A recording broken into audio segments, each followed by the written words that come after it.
السلام علیکم ورحمۃ اللہ وبرکاتہ۔ بسم اللہ الرحمن الرحیم۔ ومن اشترى شيئا مما ينقل ويحول لم يجوز له بيعه حتى يقبضه، ويجوز بيع العقار قبل القبض عند ابي حنیفة وابي یوسف، وقال محمد لا يجوز۔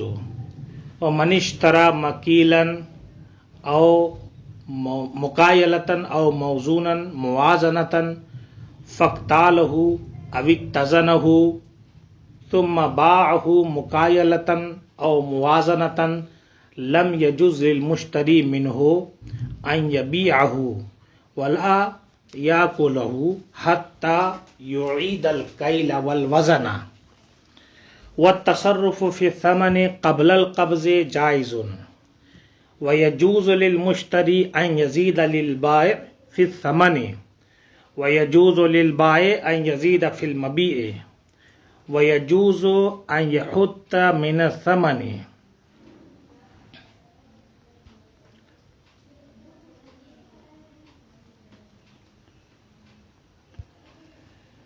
ويجوز أن يحط من الثمن، ويتعلق الاستحقاق بجميع ذلك۔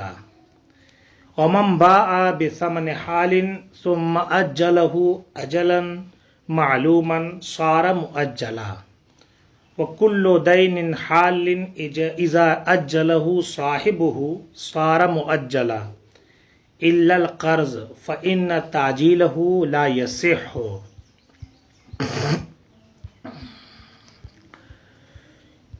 تھوڑی سی گفتگو رہ گئی تھی بیع کے تعلق سے، تو اسی لیے اسے دوبارہ مکمل کر رہے ہیں۔ اس کے بعد بیع کے دوسرے احکام شروع کریں گے انشاءاللہ۔ فرماتے ہیں وَمَنِ اشْتَرَى شَيْئًا مِمَّا يُنْقَلُ وَيُحَوَّلُ لم يجوز بيعه حتى يقبضه۔ جس نے کوئی چیز خریدی جس کو نقل کیا جا سکتا ہو، ادھر سے ادھر پہنچایا جا سکتا ہو، اس کو پھیرا جا سکتا ہو، تحویل کی جا سکتی ہو، سپرد کیا جا سکتا ہو،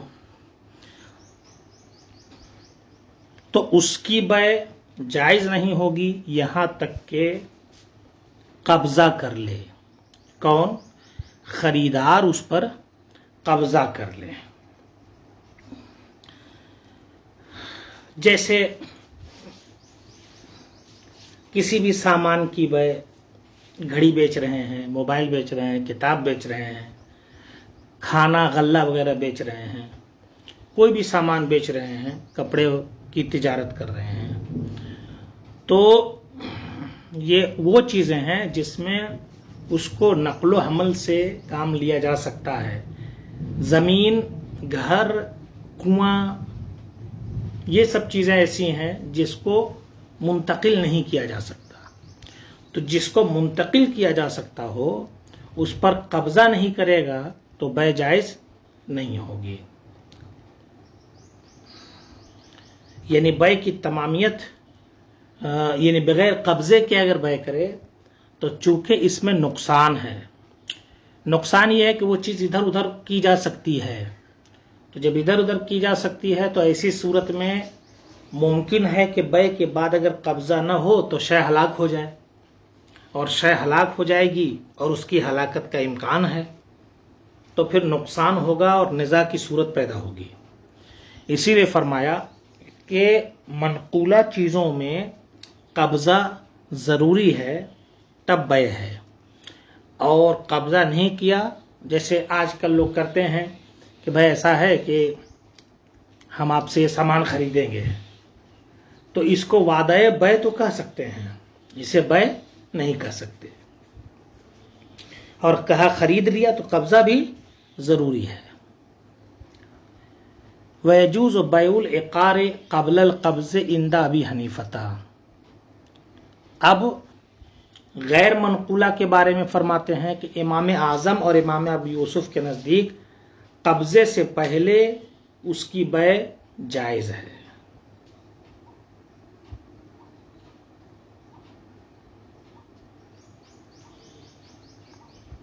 اس لیے کہ یہ غیر منقولہ ہیں تو ان کی ہلاکت کا امکان نہیں ہے، تو پھر امکان بہت کم ہوتا ہے، وہ محفوظ رہتی ہیں. یہی امام اعظم کا مذہب ہے. اور امام محمد فرماتے ہیں نہیں، اس میں بھی قبضہ ضروری ہے. مسئلہ کیا ہوا؟ زید نے دکان سے کوئی سامان خریدا، اب اس پر قبضہ کیے بغیر زید وہ سامان کسی اور کو بیچنا چاہے تو یہ جائز نہیں ہے. دلیل سرکار نے فرمایا ہے، سرکار نے اس چیز کی بیع سے منع فرمایا جو قبضے میں نہ ہو. اور عقلی طور پر دلیل کہ بھائی زید نے خریدا ہے، قبضہ کیا نہیں ہے اور اس کو بیچ دیا تو ہلاکت کا امکان ہے، تو ہو سکتا ہے جس چیز پر بیع کیا زید نے، مطلب دوسرے والے مشتری سے، پہلے تو خود مشتری تھا، اب کسی اور سے بیچ رہا ہے، تو جس چیز پر بیع کیا وہ چیز باقی ہی نہ رہی. تو اس امکان کے پیش نظر یہ عدم جواز کے خانے میں جائے گا.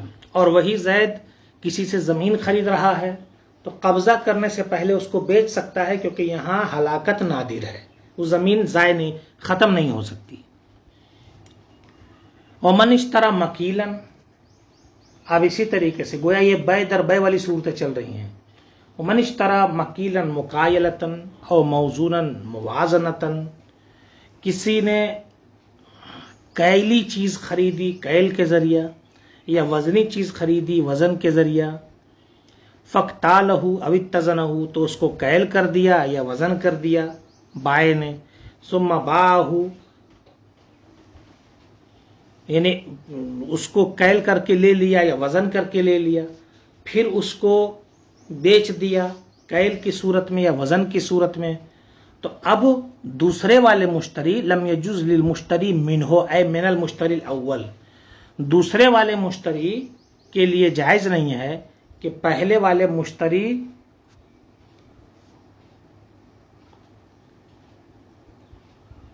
سے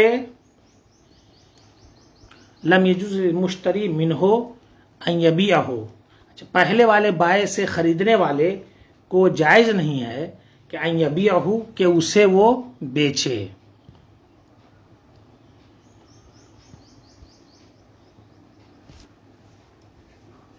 اور نہ ہی اس کو کھانا جائز ہے یہاں تک کہ وہ کیل اور وزن کا اعادہ کرے. کیا مطلب ہوا؟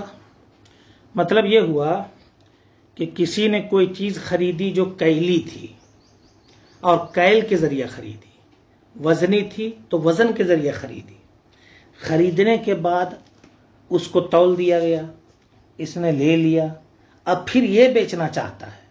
کون؟ یہ مشتری بیچنا چاہتا ہے، جو مشتری اول ہے بیچنا چاہتا ہے، کیل کی صورت میں یا وزن کی صورت میں بیچنا چاہتا ہے. تو اب دوسرے والے مشتری کے لیے جائز نہیں ہے کہ وہ اس کو بیچے، ولا، اور نہ یہ کہ اس کو وہ کھائے، یہاں تک کہ اس کو کیا کرے؟ وزن کر لے دوبارہ، یا دوبارہ کیل کر لے. اصل میں صورت مسئلہ یہ ہے کہ زید نے گیہوں کی بیع کی بکر سے، بکر سے گیہوں کی بیع کی اس طور پر کہ یہ 10 من ہے 10 روپے کے بدلے میں، تو تول کر کے اس کو ناپ کر کے اس کو دے دیا. من تولی جانے والی چیزوں میں سے من ہے، اور قفیز وغیرہ یہ ناپے جانے والی چیزوں میں سے، جیسے ہمارے یہاں لیٹر ہے اسی طرح قفیز ہے. فرق اتنا ہے کہ لیٹر سیال کے لیے ہوتا ہے، اور جیسے ہمارے یہاں کیلو ہے اسی طریقے سے من ہے. فرق یہ ہے کہ کیلو جدید ہے، من پرانا ہے وزن. خیر، تو زید نے بکر سے گیہوں